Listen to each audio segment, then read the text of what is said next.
हाय students, इस video के end में आपको टू बिग स्टेट्स चैप्टर के क्वेश्चन आंसर्स भी दिए गए हैं, so keep watching till the end. Today will start chapter number 1, two big states. दो बड़े राज्यों के बारे में आज हम पढ़ेंगे जो कि बहुत ही ज़्यादा शक्तिशाली थे और किस प्रकार से ये राज्य जो थे वो शक्तिशाली बने और कैसे फिर ये बिल्कुल मिट्टी में मिल गए, इसके बारे में हम जानेंगे। तो पहला जो स्टेट हम पढ़ने जा रहे हैं जो वो है कन्नौज। कन्नौज के बारे में पढ़ेंगे जो कि एक बहुत ही बड़ी रियासत थी पुराने समय की। तो यहाँ के जो रूलर थे वो थे Harshvardhan. King Harshvardhan was born in 1606 CE after the death of his father Prabhakar Vardhan. Harshvardhan's elder brother Rajyavardhan ascended the throne of Thaneshwar. तो सबसे पहले हर्षवर्धन का जन्म हुआ था 606 में और उनके पिता प्रभाकर वर्धन की मृत्यु के बाद उनके बड़े भाई जो थे जिनका नाम था राज्यवर्धन, वो गद्दी पर बैठे, यानी कि उनके उत्तराधिकारी बने। कौन सी जगह की बात कर रहे हैं हम? थानेश्वर। ये थानेश्वर के राजा बने। However Rajyavardhan was killed by the king of God Shashank. लेकिन जो राज्यवर्धन थे उनको गॉड राजा शशांक जो थे, जिनका नाम था शशांक और वो गॉड डायनेस्टी के राजा थे, उन्होंने उसको मार दिया, राज्यवर्धन को मार दिया। Their sister Rajshri was imprisoned by the king of Malwa Devgupta. और इनकी जो बहन थी जिसका नाम था राज्यश्री, उसको मालवा के राजा ने जिनका नाम था देवगुप्त, उन्होंने बंदी बना लिया, यानी कि जेल में कैद करके रखा हुआ था। Under these circumstances, as advised by the leaders of the kingdom, Harshvardhan shoulder the responsibility of Thaneshwar. तो उस समय हर्षवर्धन जो थे उन्होंने सारी जिम्मेदारी उठाई, जिसको हम आज थानेश्वर के नाम से जानते हैं। वो उस समय का पंजाब और हरियाणा था, यानी कि पंजाब, आज जो पंजाब और हरियाणा है, पुराने समय में उसको थानेश्वर के नाम से जाना जाता था। ये आपको बिल्कुल याद रखना है कि थानेश्वर किसको कहा जाता था। Immediately after ascending the throne, he decided to free his imprisoned sister. जैसे ही हर्षवर्धन गद्दी पे बैठे, यानी कि वो राजा बने, उन्होंने सबसे पहले अपनी बहन राजश्री को छुड़ाने के लिए प्रयास किया, यानी कि राजश्री जो उनकी बहन थी उसको फ्री करवाया। Meanwhile, she had escaped from the clutches of Devgupta and ran away into the Vindhya forest. He went in search for his sister and with the help of people living in the forest and the Buddhist hermit Divakar Mitra, he stopped her from committing sati. तो ये जो इनकी sister थी राजश्री, वो देवगुप्त से चंगुल से छूटकर जंगल में भाग गई थी। विंध्याचल फॉरेस्ट जो है, विंध्या फॉरेस्ट, वहाँ वो जाकर छिप गई थी और वहाँ पर जो वो सती होना चाहती थी। सती आपको पता है, जो पुराने समय में जो पति की मृत्यु के बाद जब पति की लाश को जलाया जाता था, तो उसी के अंदर उसकी पत्नी को भी जिंदा जला दिया जाता था। इसी प्रथा को सती कहते थे।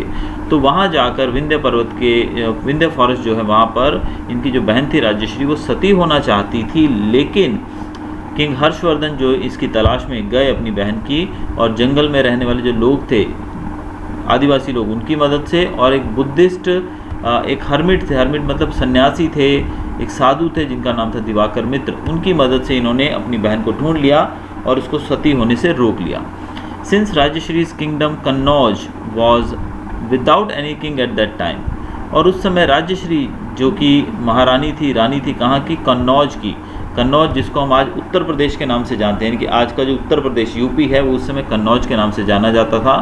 तो कन्नौज जो था उस समय उसका कोई भी राजा नहीं था, क्योंकि राजश्री जो थी उसके हस्बैंड में भी मारे जा चुके होंगे युद्ध में, और इसीलिए वहाँ पे कोई भी राजा नहीं था। Harshvardhan became it's ruler. और उस समय जो राजश्री का जो किंगडम था कन्नौज, उसके रूलर के तौर पे हर्षवर्धन ने कमान संभाल ली।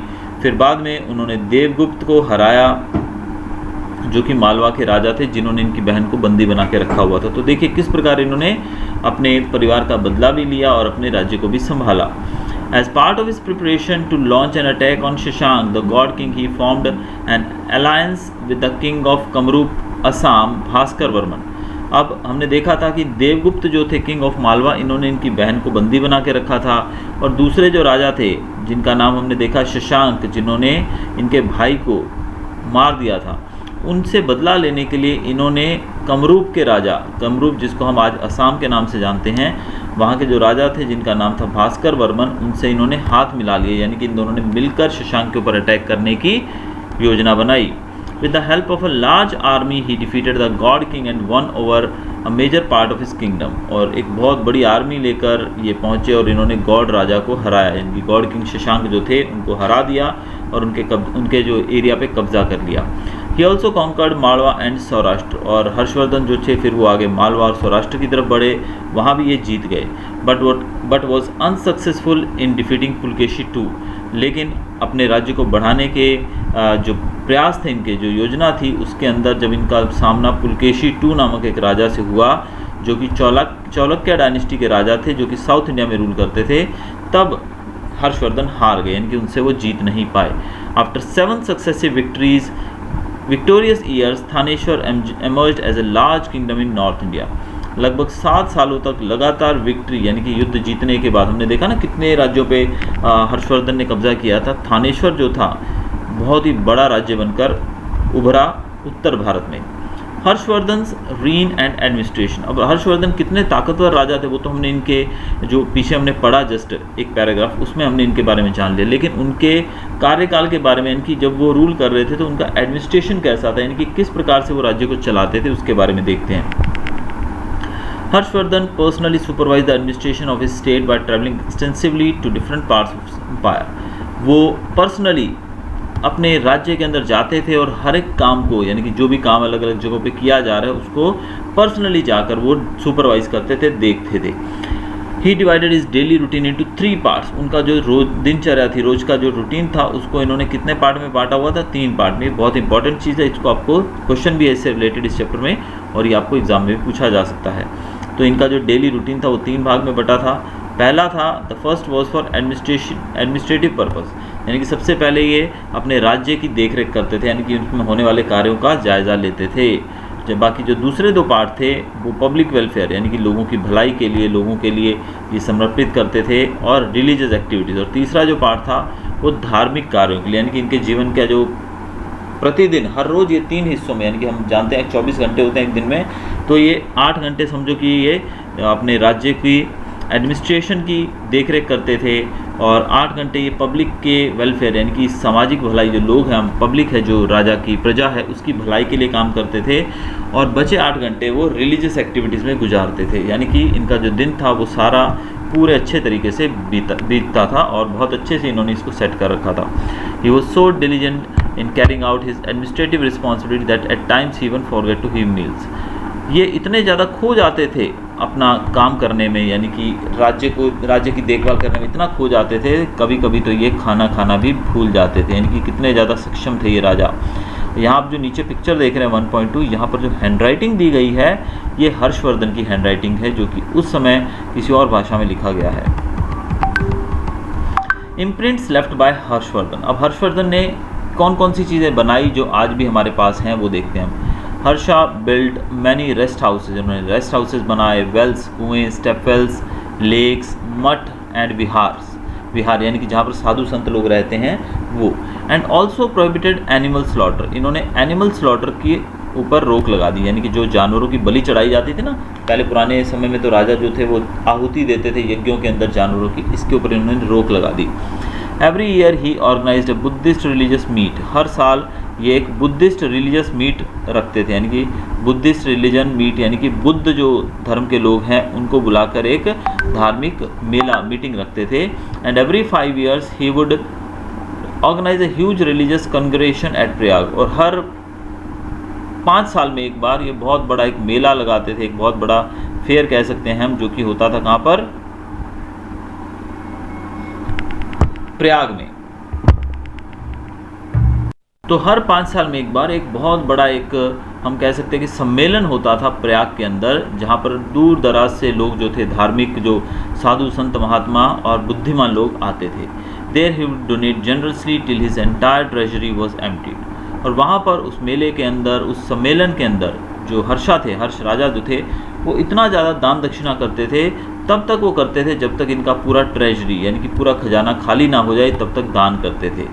And would give away the ornaments he would be wearing at that time, और उस समय ये इतना ज़्यादा दान दक्षिणा करते थे कि ये जब तक इनका खजाना खाली ना हो जाए तब तक ये लोगों को बांटते रहते थे। और इनके जो ऑर्नामेंट्स थे, जो ये गहने पहनते थे, वो भी ये लोगों को बांट देते थे, यानी कि बहुत ही ज़्यादा दयालु किस्म के ये राजा थे।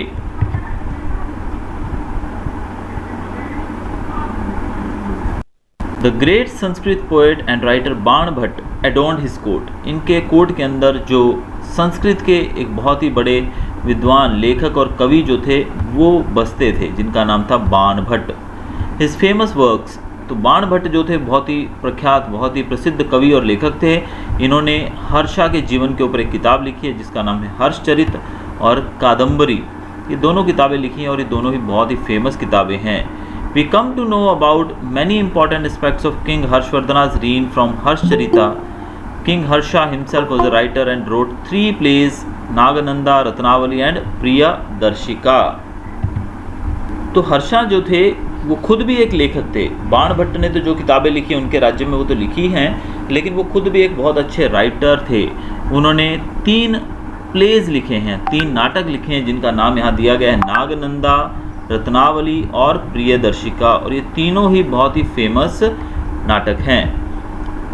आप यहाँ देख सकते हैं जो पिंक कलर से जो दिखाया गया है ये पूरा कन्नौज का इलाका है, यानी कि कन्नौज कितने एरिया पे इनका कब्जा था आप देख सकते हैं। जो पिंक किया गया है इस मैप के अंदर वो सारा एरिया जो था वो हर्षा के अंडर था। Next, emperor Harshavardhana's empire. Nalanda university के बारे में जानेंगे। King Harsh extended all possible assistance to Acharya Shilabhadra and made Nalanda into world famous university. तो नालंदा यूनिवर्सिटी जो थी उसको विश्व विख्यात, यानी कि नालंदा विश्वविद्यालय जो कि भारत में था, उसको इतना ज़्यादा सपोर्ट किया गया, यानी कि इनके जो आचार्य थे, जो गुरु थे, जिनको हम इनके राज्य के अंदर जो थे, जिनका नाम था आचार्य शीलभद्र, इनको इन्होंने बहुत ज़्यादा सपोर्ट किया, जो वो बोलते थे वो करते थे, और इसी कारण से नालंदा यूनिवर्सिटी जो है वो विश्व में, पूरी दुनिया में फेमस हुई। The university had access to the revenues of 100 villages given to them by king Harsh for its upkeep and maintenance. अब लगभग उस समय आपको पता है कि जो पैसा वगैरह होता था वो लगान से आता था, तो लगभग 100 गाँव से मिलने वाला जो लगान था, जो टैक्स मिलता था 100 गाँव से, हर्षवर्धन ने वो 100 गाँव का टैक्स जो था वो सीधा सीधा नालंदा यूनिवर्सिटी को डोनेट कर दिया कि इन 100 गाँव से आने वाला जो टैक्स है वो सीधा सीधा नालंदा यूनिवर्सिटी को दिया जाएगा और इसी पैसे से नालंदा यूनिवर्सिटी की देखरेख की जाएगी और मेंटेनेंस का काम किया जाएगा। रिनॉर्ड केमिस्ट आचार्य नागार्जुन। आचार्य नागार्जुन की बात करें तो who proved that iron, arsenic and mercury ash could be used as medicine also belong to Nalanda university. Acharya Nagarjun जो थे वो भी इसी यूनिवर्सिटी से, यानी कि नालंदा यूनिवर्सिटी से बिलोंग करते थे। और आचार्य नागार्जुन थे कौन? वो व्यक्ति थे जिन्होंने प्रूव किया था कि आयरन, आर्सेनिक और मर्कुरी ऐश, इन तीनों को हम मेडिसिन के तौर पे यूज़ कर सकते हैं। ठीक है, ये 3 चीज़ें जो है इन तीनों का हम आज मेडिसिन के तौर पे यूज़ करते हैं। तो इसमें सबसे बड़ा हाथ जो है वो आचार्य नागार्जुन का है, जिन्होंने ये खोज की थी। यहाँ जो पिक्चर आप देख रहे हैं यहाँ पर नालंदा यूनिवर्सिटी के अवशेष जो हैं वो हमारे सामने दिखाई दे रहे हैं। लाइफ ऑफ द पीपल, अब लोगों के जीवन के बारे में देखते हैं। Information about the reign of Harsha is available from the writings of Chinese traveller Hiuen Tsang. तो उस समय के जीवन, अब देखिए हर्षवर्धना तो जीवित नहीं है हमारे सामने जो हमको बता सकें, लेकिन उस समय चाइनीज़ ट्रैवलर जो भारत आए थे कई बार, जैसे ह्यूनसांग हो गए, वो जब भारत आए थे, एक फाहीन नाम से एक चाइनीज़ जो थे ट्रैवलर वो आए थे। तो ह्यूनसांग जो थे जब वो भारत आए थे तो उनके द्वारा लिखी गई जो किताबें हैं उसमें हमें पढ़कर उनके जीवन के बारे में, उस समय के लोगों के जीवन के बारे में पता लगता है। Towns and villages of the time were fortified and had huge gateways eight there entrance. तो पता लगता है कि उस समय के जो गांव और शहर थे ना, छोटे बड़े कस्बे, वो फोर्टिफाइड थे। फोर्टिफाइड का मतलब किले की तरह बने हुए थे, इनकी चारों तरफ ऊंची ऊंची दीवारें थी ताकि दुश्मन उस पर अटैक ना कर सके, और एक बड़ा एंट्रेंस होता था। ये चीज़ तो आप मूवीज़ में भी देख चुके होंगे कि बड़ा गेट होता है और चारों तरफ से वो पूरी ऊंची ऊंची दीवारों से घिरा रहता है। The society was divide two 4 groups. उस समय की जो सोसाइटी थी उसके 4 ग्रुप्स थे, 4 पार्ट में उसको बांटा गया था। वाइल द पर्दा system and intercaste marriages were not prevalent eight that time. उस समय पर्दा सिस्टम जो था और इंटरकास्ट मैरिजेज ये उस समय नहीं थी। पर्दा भी नहीं था, पर्दा सिस्टम भी नहीं था। पता है पर्दा सिस्टम क्या होता है? कि महिलाएं जो है पर्दे में रहती हैं, घूंघट में रहती हैं, पुराने समय से ही चला आ रहा है, आज भी काफ़ी जगहों पर ऐसा ही होता है। तो ये सिस्टम नहीं था उस समय। इंटरकास्ट मैरिजेज यानी कि दूसरी कास्ट के लोग आपस में मैरिज नहीं कर सकते थे, ये चीज़ नहीं थी उस समय। The custom of sati, child marriage and polygamy had started by then. लेकिन उस समय सती प्रथा यानी कि जो महिला पति की मृत्यु के बाद वो सती हो जाती थी, जिंदा उसको आग में जला दिया जाता था, ये चीज़ चालू थी उस समय। चाइल्ड मैरिज, बच्चों की शादी कर दी जाती थी, और पॉलीगमी यानी कि बहुपत्नियाँ मतलब एक व्यक्ति जो है वो कई शादियाँ करने का अधिकार रखता था, यानी कि उसकी एक से ज़्यादा पत्नियाँ हो सकती थी। The local diet consisted of milk and milk products. तो लोग खाते क्या थे? दूध से बने product, wheat, rice, fruits, vegetables, ये चीज़ें खाते थे जो हम आज खाते हैं। They were clean simple clothes, white cloth, ज़्यादातर लोग जो थे साफ़ सुथरे सफ़ेद कपड़े पहनते थे। मैन जो पुरुष थे वो धोती पहनते थी, और महिलाएं जो थी वो साड़ी पहनती थी। उनके ऑर्नामेंट्स की बात करें, वो फ्लावर से बनते थे। ऑर्नामेंट्स मतलब गहने जो वो शरीर पे पहनती थी महिलाएं, वो फूलों से बनते थे। उस समय के गेम्स की बात करें तो चेस और game of dice. Game of dice मतलब जो पासे फेंकने वाला गेम होता है ना, जो मामा शकुनी भी खेलते थे हमारे रामायण महाभारत के अंदर, आपने देखा होगा। तो चेस और ये पासे फेंकने वाला गेम जो है गेम ऑफ डाइस, ये उस समय के बहुत ही ज़्यादा एंटरटेनमेंट के स्रोतों में से एक थे। Acrobats and conjurers wandered from village to village. Acrobats यानी कि जो करतब दिखाते हैं ना, लोग करतब करते हैं, जो रस्सी पे चलना या इधर उधर कूदना सर्कस में जैसा होता है। एक्रोबैट्स और कंजरर्स होते हैं जादूगर, वो जगह जगह घूमते रहते थे, विलेज टू विलेज जाते थे और लोगों को अपना खेल दिखाते थे। एक्रोबैट्स जो कि करतब दिखाते हैं या जादूगर जो होते हैं, वो जगह जगह घूमते थे विलेजेस में और लोगों को एंटरटेन करते थे। उस समय के लोग काम क्या करते थे? फार्मिंग एंड एनिमल हस्बेंड्री, यानी कि लोग खेती का काम करते थे, या फिर एनिमल हस्बेंड्री यानी कि पशुपालन, गाय भैंसे पाली जाती थी, यही ज़्यादातर लोगों का काम होता था। लैंड रेवेन्यू यानी कि टैक्स कितना पे करना पड़ता। आजकल आपको पता है ना, हम भी टैक्स भरते हैं, आपके पेरेंट्स भी टैक्स भरते होंगे। तो उस समय टैक्स जो था, जिसको हम लैंड रेवेन्यू कहते हैं, वो 1/6 ऑफ द प्रोडक्शन भरना पड़ता था। यानी कि जितनी प्रोडक्शन होती थी उसका 1/6, समझो आपके पास 100 बोरी गेहूं की हुई तो उसमें से 6 बोरियां आप टैक्स के रूप में दे देंगे। तो 1/6 जो था वो टैक्स के रूप में, यानी 6 में से एक पार्ट देना पड़ता था। 1/6 पार्ट जो होता था वो हमें टैक्स के रूप में देना पड़ता था। और internal and international trade was carried out by the Vaishyas.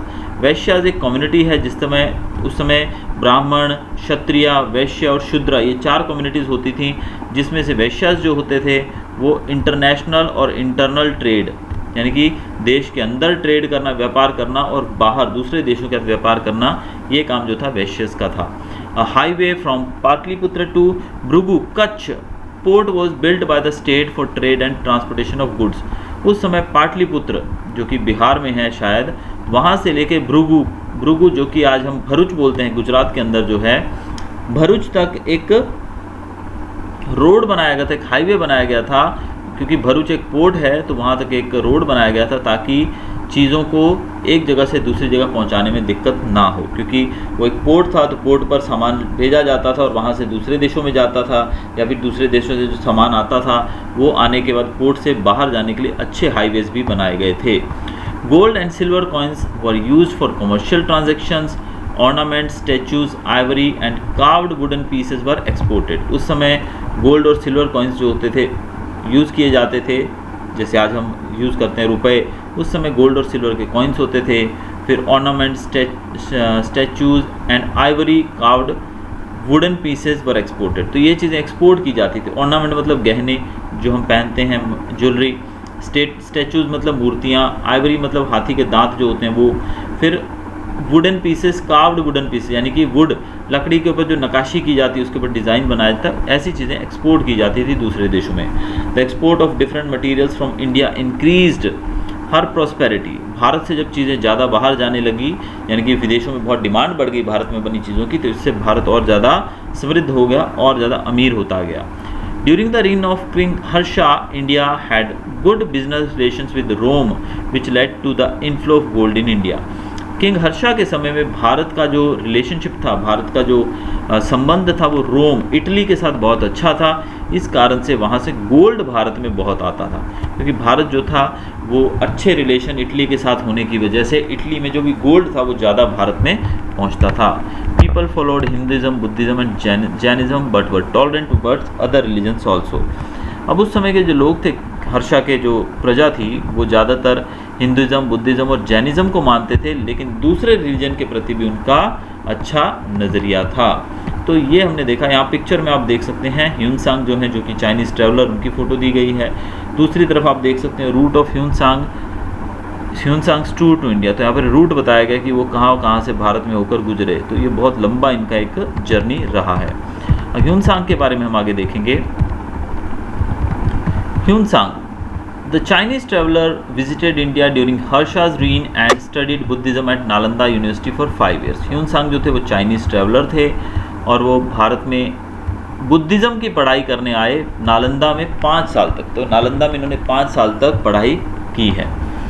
Hiuen Tsang stayed in India for 15 years। देखिए आगे ये भी बताया गया कि 15 साल भारत में रहे और अलग अलग जगहों पे इन्होंने विजिट किया और रिलीजियस, पॉलिटिकल और सोशल कंडीशन को इन्होंने देखा।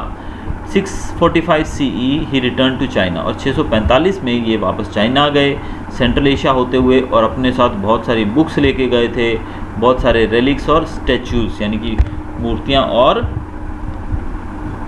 प्राचीन समय से जुड़े जो अवशेष होते हैं उनको रेलिक्स कहा जाता है। ऐसी चीज़ें जो पुराने समय से जुड़ी होती हैं, जो ज़मीन की खुदाई करते वक्त हमें मिलती हैं एक्सेट्रा।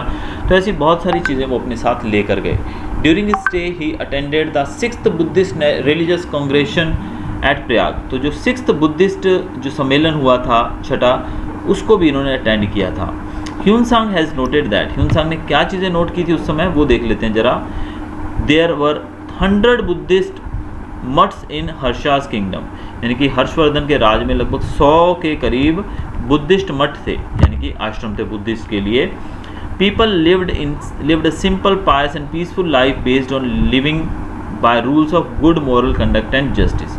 लोग जो हैं सादा जीवन जीते थे, लोग पवित्र और शांतिपूर्ण जीवन जीते थे और टोटल अच्छे आचरण, यानी उनका व्यवहार बहुत अच्छा होता था। बिल्कुल जस्टिस, एकदम न्यायप्रिय लोग थे, बिल्कुल भी धोखाधड़ी जैसे आज हम लोग देखते हैं कि चारों तरफ लूटमार मची हुई है, वो चीज़ें उस समय नहीं थी। लोग पीसफुल, शांतिपूर्ण जीवन और जस्टिस भरा जीवन जीते थे। Cheating and breach of promise were considered sin. उस समय किसी का चीटिंग करना, किसी को धोखा देना, ब्रीच ऑफ प्रॉमिस यानी कि अपना वादा तोड़ना, समझो किसी से आपने वादा किया हो कि भाई मैं आपको इस समय के बाद ये चीज़ दे दूंगा, तो वो चीज़ें, वादा तोड़ना बहुत ही ज़्यादा पाप माना जाता था उस समय। तो ये हमने पढ़ा। Welcome back to shortcut children, we are continuing chapter number 1, 2 big states. तो कल हमने जो देखा था कन्नौज के रूलर जो थे हर्षवर्धन, उनके बारे में हमने पढ़ा था कि किस प्रकार से उन्होंने अपने एम्पायर को बढ़ाया और किस प्रकार से उन्होंने अपनी प्रजा की सेवा की, यानी कि उनका जो कार्यकाल था बहुत ही अच्छा माना जाता है। आज हम पढ़ने जा रहे हैं जो दूसरे रूलर के बारे में, वो है वातापी के किंगडम के बारे में, जिनके रूलर थे पुलकेशी II। तो पुलकेशी II के बारे में आज हम शुरू करेंगे। तो चलिए स्टार्ट करते हैं। Vatapi. When King Harsha was ruling over his empire in North India, King Pulkeshi II was ruling in South India. He had earlier defeated Harsh. अब जब हर्ष राजा जो थे, हर्षवर्धन उत्तर में रूल कर रहे थे भारत के, उसी समय दक्षिण में पुलकेशी II नाम के एक राजा जो रूल कर रहे थे, और इससे पहले भी जब उनका युद्ध हुआ था पुलकेशी II का और हर्षा का, तो पुलकेशी II ने हर्षवर्धन को हरा दिया था। Now route to the throne, कि किस प्रकार से वो गद्दी पर बैठे वो पढ़ेंगे। The kings of the Chalukya dynasty, Chalukya dynasty यानी कि सोलंकी डायनेस्टी, यानी कि एक ही नाम है, आपको याद रखना है। चौलक्या डायनेस्टी मतलब सोलंकी डायनेस्टी। तो ये जो डायनेस्टी थी, इसको साउथ इंडिया के अंदर इन लोगों ने ही रूल अपना स्टेब्लिश किया था, यानी कि सबसे पहले जो साउथ इंडिया के ऊपर जो रूल किया गया था वो चौलक्या डायनेस्टी के द्वारा किया गया था, और उन्होंने कैपिटल के तौर पे वातापी को चुना था। और उस समय इसके राजा थे पुलकेशी I, जो कि एक बहुत ही महान राजा माने जाते हैं चौलक्या डायनेस्टी के। और कहा जाता है कि उन्होंने अश्वमेघ यज्ञ किया था। क्या किया था? अश्वमेघ यज्ञ। आपने देखा होगा कि अश्वमेघ यज्ञ होता क्या है, एक यज्ञ किया जाता है जिसके बाद एक घोड़ा छोड़ दिया जाता है, और घोड़ा जिस जिस स्टेट से गुजरता है वो हर एक स्टेट जो है जहाँ से भी वो गुजरेगा उसके ऊपर उस राजा का कब्जा हो जाएगा जो राजा ये यज्ञ कर रहा था। यानी कि सपोज जैसे हमने यहाँ पर देखा कि पुलकेशी I जो थे राजा, उन्होंने यज्ञ किया और उसके बाद वो एक घोड़ा छोड़ देते हैं, और घोड़ा जिस राज्य से गुजरेगा वो राज्य जो है वो राज्य पुलकेशी I का हो जाएगा। लेकिन अगर कोई राजा अपना राज्य इनको देने से मना कर दे तो फिर उसको युद्ध का सामना करना पड़ेगा, यानी कि युद्ध से ही उसको जीत लेंगे। और अगर कोई वॉलेंटरीली इनको दे दे, यानी कि मर्जी से भाई ठीक है भाई आप राज्य ले लो मेरा, तो अलग बात है। अगर ऐसा नहीं होता है तो युद्ध किया जाएगा। तो अश्वमेघ यज्ञ जो थे पुराने समय में किया जाता था। His flag had the symbol of Varaha avatar, और पुलकेशी वन जो थे उनका जो झंडा था उसके ऊपर वर अवतार, आपको पता है ना, भगवान विष्णु जो थे वो वर का अवतार धारण करके धरती पर आए थे और उन्होंने हिरण्यकश्यप को मार दिया था जो कि प्रहलाद के पिता थे। तो इनके झंडे के ऊपर भी वर अवतार का जो सिंबल था। His son Kirti Varma ascended the throne after him. तो पुलकेशी वन की जब मृत्यु हुई तो उनके बाद इनके बेटे जो थे जिनका नाम था कीर्ति वर्मा, ये गद्दी पर बैठे। He was succeeded by his brother Mangalesh who built the grand Vishnu temple at Vatapi. और कीर्ति वर्मा के बाद इनके भाई जो थे मंगलेश, वो गद्दी पर बैठे और मंगलेश ने विष्णु टेम्पल बनवाया है जो कि वातापी के अंदर है। After him the righteous Pulakeshi two became king and ruled over the empire for 30 years. और कीर्ति वर्मा के बाद मंगलेश, मंगलेश के बाद पुलकेशी टू। तो पुलकेशी टू जब रूल करने आए तो लगभग इन्होंने 30 साल तक बड़े ही कुशल तरीके से रूल किया।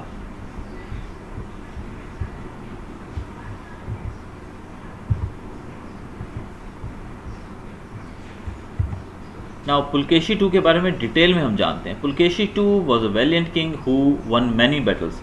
पुलकेशी टू जो थे बहुत एक शूरवीर राजा थे जिन्होंने बहुत सारी लड़ाइयाँ लड़ी थी और बहुत सारी बैटल्स जीती भी थी। His first victory was over Lat south Gujarat followed by his win over Gurjar north Gujarat. सबसे पहले इन्होंने जो लड़ाई जीती थी वो लाट कम्युनिटी यानी कि लाट एरिया जिसको आज हम साउथ गुजरात के रूप में देखते हैं, वहाँ पर इन्होंने कब्जा किया। उसके बाद दूसरे इनके जो विजय थी वो आई थी गुर्जर के ऊपर जो कि नॉर्थ गुजरात में है। He gained control over the Vengi region that lay between the rivers Krishna and Godavari and also acquired Andhra Pradesh. इन्होंने कृष्णा और गोदावरी नदी के बीच में जो एरिया था जिसको वेंगी रीजन बोलते थे उस समय, उस पर कब्जा किया और उसके बाद आंध्र प्रदेश पे भी इन्होंने अपना कब्जा किया। आंध्र प्रदेश तक को इन्होंने जीत लिया। He transform the capital Vatapi into city of magnificence and splendour. फिर इन्होंने जो इनकी कैपिटल सिटी थी वातापी उसको और ज़्यादा सुंदर और ज़्यादा भव्य बनाने के लिए काम किया। The armies of Harshvardhan and Pulakeshi two fought a great battle near river Narmada in which the former was defeated. This halted Harsh expansion towards South India and so the empire of Kannauj could not extend beyond Narmada. अब हमने कल जो पढ़ा था chapter उसके अंदर हमने देखा था कि किस प्रकार से जो उत्तर भारत के अंदर हर्षवर्धन अपने विजय रथ को लेकर दूर दूर पहुंच चुका था, यानी कि नियर बाय जो एरियाज थे, राज्य थे, उनको जीतता चला जा रहा था। और अपने इसी जीत के अभियान में जब वो साउथ की तरफ मुड़ा, दक्षिण भारत की तरफ मुड़ा, तो दक्षिण में उसका सामना हुआ पुलकेशी टू से। और पुलकेशी टू जो थे वो और हर्ष, इन दोनों की आर्मी नर्मदा रिवर की जो घाटी है वहाँ पर ये दोनों लड़े और इसमें हर्ष जो थे वो हार गए और इस प्रकार से हर्ष का जो विजय रथ था वो रुक गया और उनका जो राज्य था वो कन्नौज तक ही सीमित रह गया। अगर यहाँ पर पुलकेशी टू ना हारते तो शायद हर्ष जो थे उनका जो एरिया जो था वो और ज़्यादा एक्सटेंड हो जाता और साउथ में भी उनका कब्जा हो जाता। Pulakeshi two was not only a great warrior but also a lover of arts. The cave of Vatapi and Dharapuri were built during his reign. Pulakeshi two जो थे वो एक महान योद्धा ही नहीं लेकिन वो आर्ट के भी बहुत चाहने वाले थे, यानी कि कला के बहुत चाहने वाले थे, उनको कलाकृतियाँ भी बहुत पसंद थी। इसका उदाहरण अगर देखें, the cave of Vatapi, Dharapuri were built during his reign. जब वो रूल कर रहे थे उसी समय वातापी की जो केव्स बनी हुई हैं, जो गुफाएं हैं वातापी में, वो बनाई गई। धारापुरी जो है वो भी तभी बनाई गई। The famous cave murals of Ajanta were also painted eight that time. और यहाँ पर famous cave murals of Ajanta,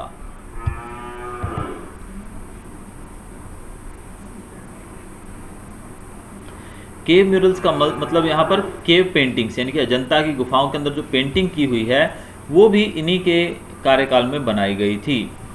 in his travels Hiuen Tsang visited the court of Pulakeshi two and has given a vivid account of his grandeur. और जब Pulakeshi to rule कर रहे थे उस समय ह्यून सांग इनके कोर्ट में आए थे और उन्होंने अपनी किताबों के अंदर बहुत सारी चीज़ें लिखी हैं इनके कोर्ट के बारे में कि किस प्रकार से पुलकेशी टू का जो पूरा कार्यकाल था, यानी कि जो उनका रूल था वो कितना ज़्यादा भव्य था, यानी कि बहुत ही अच्छा उन्होंने इनके बारे में लिखा है। The kings of the Chalukya dynasty were followers of Hinduism. अब चालुक्य डायनेस्टी के जो रूलर्स थे वो हिंदुइज्म को मानते थे, यानी कि हिंदू राजा थे। During this time Buddhism went into decline while the Digambar Jain sect gained popularity. अब पुलकेशी II जब रूल कर रहे थे उस समय बुद्धिज्म जो था, जैसे हमने देखा था हर्षवर्धन राजा जो थे वो बुद्धिज्म को बढ़ावा देते थे, लेकिन यहाँ पर जो पुलकेशी II थे उनके कार्यकाल में बुद्धिज्म धीरे धीरे नीचे जाने लगा और जैन रिलीजन धीरे धीरे पॉपुलर होने लगा, यानी कि बुद्धिज्म का डिक्लाइनिंग टाइम था और जैनिज्म का ये ऊपर आने का टाइम था। Harshvardhan and Pulakeshi II were contemporary rulers, however Harsh fought fewer battles as compare to Pulakeshi. Harsh और पुलकेशी II जो थे वो दोनों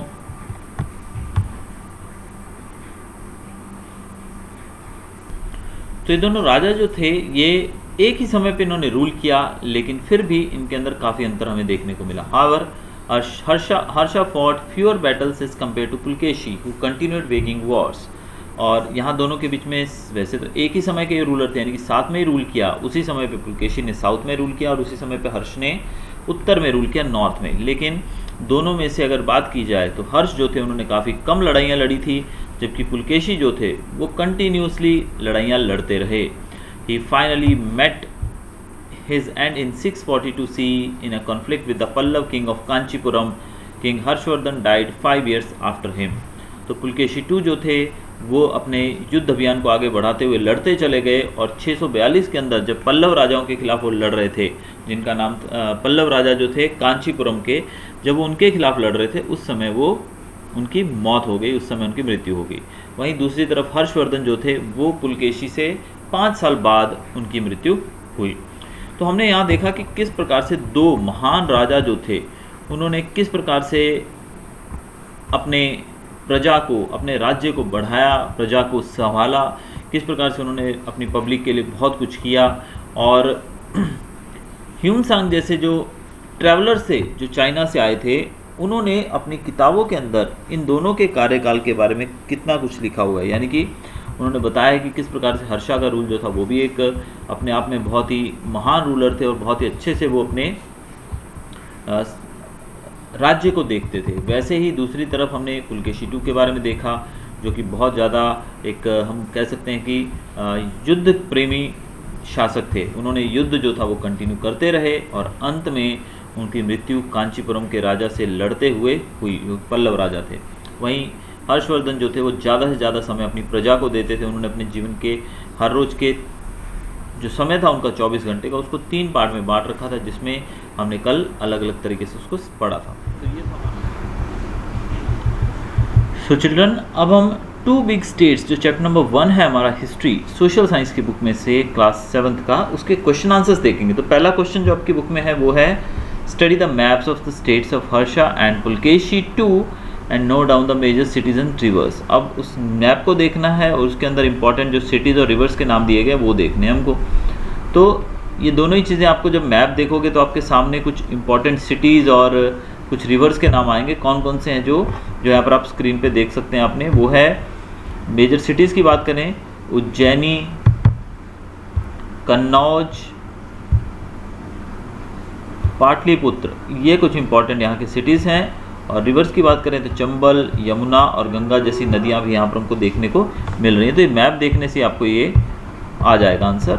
दूसरा क्वेश्चन जो है वो बहुत ही इंपॉर्टेंट और बड़ा क्वेश्चन है इस चैप्टर में से, what was the difference between Pulakeshi II and Harsha's personalities. अब दोनों के बीच में फ़र्क, अंतर बताना है कि दोनों की पर्सनैलिटीज़ में क्या अंतर था।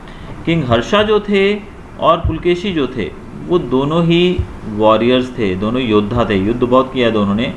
बोथ वर कंटेम्पररी किंग्स, यानी कि दोनों एक ही समय में होने वाले राजा थे, यानी कि वो उत्तर में रूल कर रहे थे और ये दक्षिण में। They were great in their respective fields, वो अपनी अपनी फील्ड के अंदर ग्रेट थे। Yes there was a considerable difference between 2 of them. हाँ, उन दोनों के बीच में डिफरेंस भी था। क्या क्या डिफरेंस था वो देखते हैं। The great king Harshvardhan divided his daily activities into 3 parts. जो हर्षवर्धन थे वो अपनी रोज की दिनचर्या को, हर दिन को उन्होंने 3 पार्ट में बांटा हुआ था।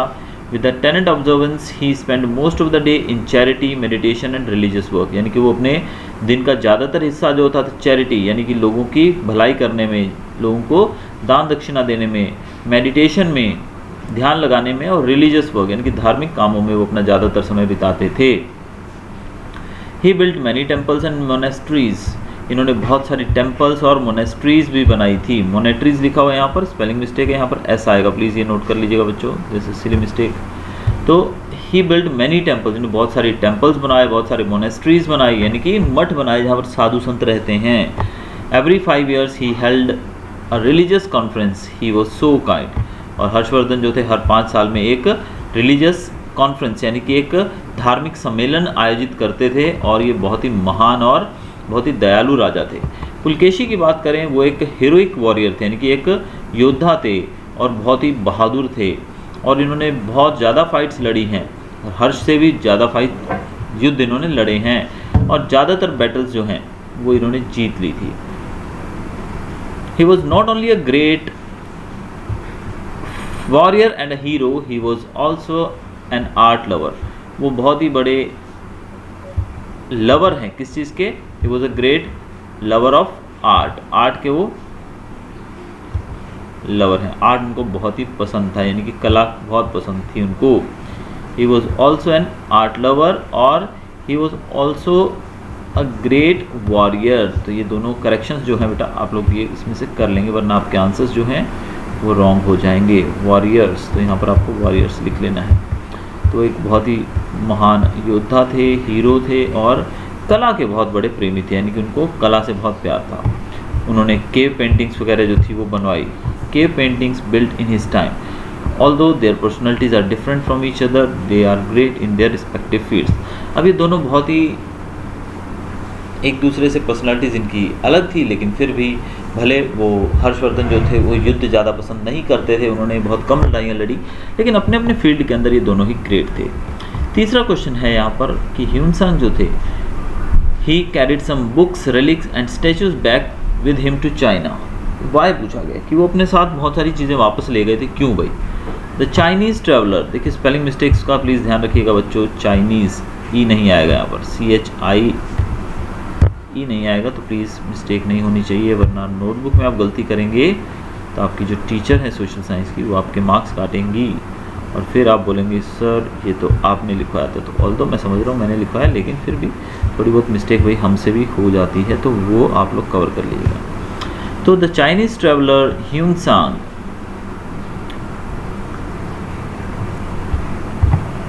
Visited India during Harsha's reign for 15 years।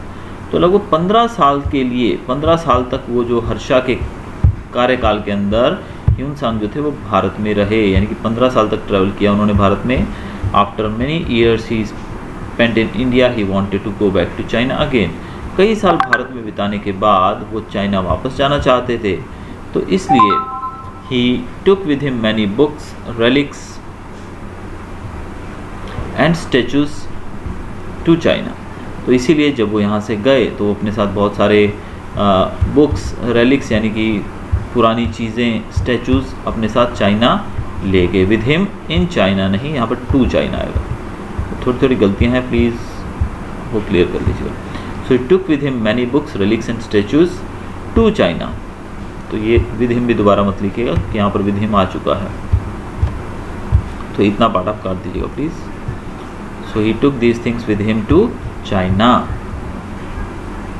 आगे देखते हैं अभी अगला question. Whom did Harsha think of freeing after ascending the throne. जब हर्ष जो थे वो गद्दी पर बैठे यानी कि जब वो राजा बने, तो सबसे पहले उन्होंने किसको फ्री करने का सोचा, यानी कि किसको छुड़वाने का सोचा। After shoulder the responsibility of Thaneshwar, Harsha wanted to release his sister Rajshri. तो सबसे पहले वो राजश्री, उनकी जो बहन थी, उसको छुड़वाना चाहते थे।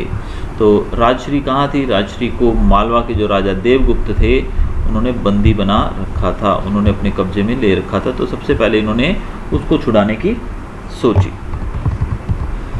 Name the plays written by Harshvardhan. Harshvardhan ने कौन कौन से प्लेज लिखे हैं। वो भी एक आर्ट लवर थे, बहुत ही ज़्यादा कला के प्रेमी थे। उनके समय में बहुत सारे आर्ट डेवलप किए गए और वो लिखते भी थे खुद। उनके द्वारा लिखे गए प्लेज जो थे वो थे नागनंदा, रत्नावली और प्रियदर्शिका। तो ये तीनों प्लेज उनके द्वारा लिखे गए थे। Which caves were constructed during Pulakeshi two reign, Pulakeshi two के रीन के दौरान, रीन मतलब होता है उनके जब उन्होंने रूल किया था उनके काल में कौन कौन सी केव्स बनी। Pulakeshi two was not only a great warrior also a lover of art. The caves of Vatapi, इनके कार्यकाल में वातापी की केव्स ऑफ धारापुरी बनाई गई थी। The famous cave of Ajanta was also painted eight that time, Ajanta की गुफाओं का निर्माण भी इनके समय के दौरान ही हुआ था। तो ये थे हमारे क्वेश्चन आंसर्स जो कि चैप्टर नंबर 1 2 बिग स्टेट से थे। Hope you enjoyed the video. थोड़ी बहुत गलतियां हैं वो आप लोग सुधार लीजिएगा प्लीज़, मैंने करेक्शन करवा दिया है। और hopefully you like the video. Thanks for watching.